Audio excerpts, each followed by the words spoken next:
CPM നേതാക്കൾ ഭീഷണിപ്പെടുത്തുന്നുവെന്ന panchayat secretary ഇൻചാർജിന്റെ പരാതി.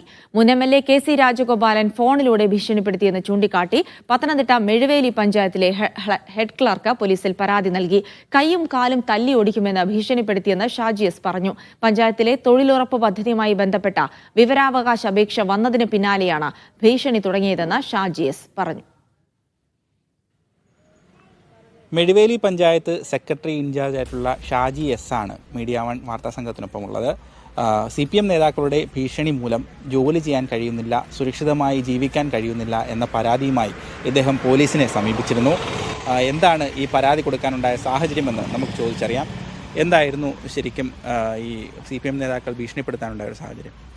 ഭീഷണിപ്പെടുത്താനുണ്ടായ സാഹചര്യം എന്ന് പറഞ്ഞാൽ ഈ 1-ാം തീയതി ജൂലൈ 1-ാം തീയതി പഴയ സെക്രട്ടറി അനന്തകിഷോർ സാറ് പോകുന്നതിന് മുമ്പ് 1 മണിയോടുകൂടി ഒരു വിവരാവകാശ അപേക്ഷ ഓഫീസിലെത്തിയുണ്ടായി. ആ വിവരാവകാശം കൊടുത്തത് ആര്യ മുടവിനാൽ എന്ന് പറയുന്ന വിലാസത്തിൽ യൂത്ത് കോൺഗ്രസിന് ജനറൽ സെക്രട്ടറി ആയിട്ടുള്ള ഒരാളാണ് ഇത് കൊടുത്തത്. അപ്പോൾ ആര്യ ഈ വിവരാവകാശം കൊടുത്തതിനകത്ത് 5 ചോദ്യങ്ങളുണ്ട്. ഈ 5 ചോദ്യങ്ങളും ദേശീയ ഗ്രാമീണ തൊഴിലുറപ്പ് പദ്ധതിയുടെ പ്രവർത്തനങ്ങളെക്കുറിച്ചാണ് ചോദിച്ചിരുന്നത്.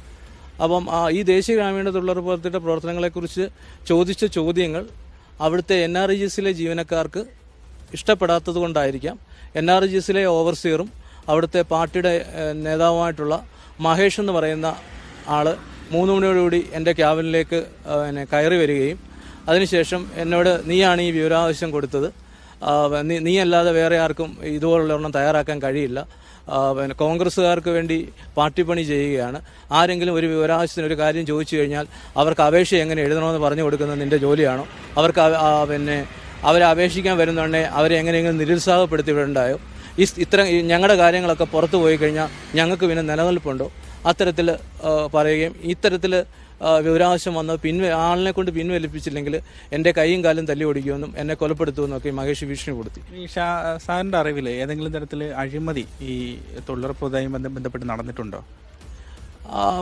അഴിമതി ചിലത് നടന്നിട്ടുണ്ട്. അത് പുറത്ത് പറഞ്ഞാൽ എൻ്റെ ജീവന് ഭീഷണിയാണ്. അതുകൊണ്ട് ഞാനത് പുറത്ത് പറയുന്നില്ല.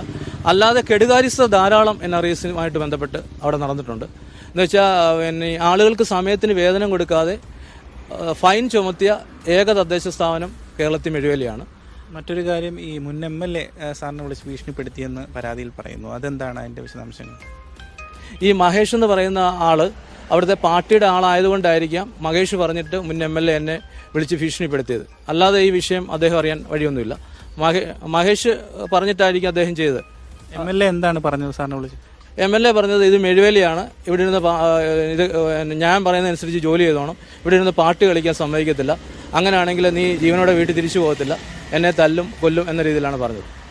MLA പറഞ്ഞു. ഒരു മുൻ MLAക്ക് ഈ രീതിയിൽ പഞ്ചായത്ത് ഉദ്യോഗസ്ഥനോട് സംസാരിക്കാനും പഞ്ചായത്തിന് വിഷയങ്ങളിൽ ഇടപെടാനുമുള്ള ഒരു അധികാരമുണ്ടോ? പഞ്ചായത്ത് രാജ് ചട്ടം അനുസരിച്ചോ നിലവിലെ ഞാൻ അറിഞ്ഞിടത്തോളം 16 വർഷക്കാലമായിട്ട് ഞാൻ ഈ നിയമവുമായിട്ട് ബന്ധപ്പെട്ട് നിൽക്കുന്ന ആളനുസരിച്ച് ഒരു മുൻ MLA എന്ന് പറഞ്ഞു കഴിഞ്ഞാൽ ഇലക്ഷനിൽ തോറ്റു കഴിഞ്ഞാൽ എൻ്റെയും താങ്കളെ പോലെയുള്ള ഒരു സാധാരണ പൗരൻ മാത്രമാണ്. അദ്ദേഹം അവിടുത്തെ ജനപ്രതിനിധിയോ പഞ്ചായത്ത് പ്രസിഡന്റോ ആണെങ്കിൽ അതിൽ ഇടപെടാം. ഗ്രാമപഞ്ചായത്തിലെ എന്തെങ്കിലും ഇഷ്യൂസ് ഉണ്ടെങ്കിൽ സെക്രട്ടറിക്ക് മുകളിലുള്ള അധികാരി ഭരണത്തിൽ പ്രസിഡന്റാണ്, പ്രസിഡന്റ് ഇടപെടാം. ഇങ്ങനൊരു വിഷയം ഉണ്ടെങ്കിൽ മഹേഷ് അവിടുത്തെ ജീവനക്കാരൻ കൂടിയാണ്. മഹേഷ് സമീപിക്കേണ്ട ഗ്രാമപഞ്ചായത്ത് പ്രസിഡന്റിനെയാണ്.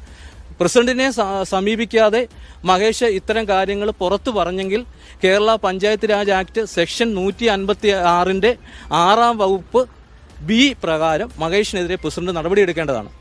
ഈ കാര്യത്തിൽ പോലീസിന്റെ ഒരു പ്രതികരണം എങ്ങനെയായിരുന്നു? പോലീസിൽ പരാതി കൊടുത്തപ്പോൾ അവിടുത്തെ SHO എന്നോട് പറഞ്ഞത് ഇത് ഫോണിൽ കൂടിയുള്ള ഭീഷണി ആയതുകൊണ്ട് ഇതിന് തെളിവുകളൊന്നും താങ്കൾക്ക് ഹാജരാക്കാൻ പറ്റാത്തതുകൊണ്ടും ഞങ്ങൾക്ക് ഇതിൽ ഇടപെടാൻ പറ്റത്തില്ല, അതുകൊണ്ട് ഇങ്ങനെയുള്ള വിഷയങ്ങളിൽ ഇടപെടാൻ പറ്റത്തില്ല, താങ്കളൊരു വക്കീലിനെ കണ്ട് കോടതി മുഖാന്തരം പോകാനാണ് പോലീസിൽ നിന്ന് കിട്ടിയ SHO തന്ന മറുപടി.